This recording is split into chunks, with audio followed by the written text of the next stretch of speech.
ഒരു കാര്യം കൂടെ ഉണ്ട്.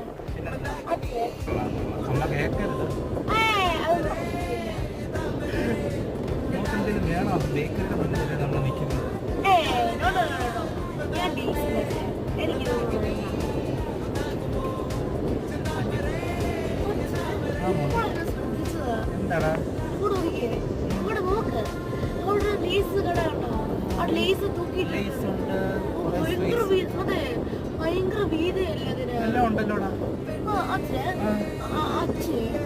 അത് മാത്രമല്ല, എനിക്ക് അച്ഛൻ സങ്കടം വരും.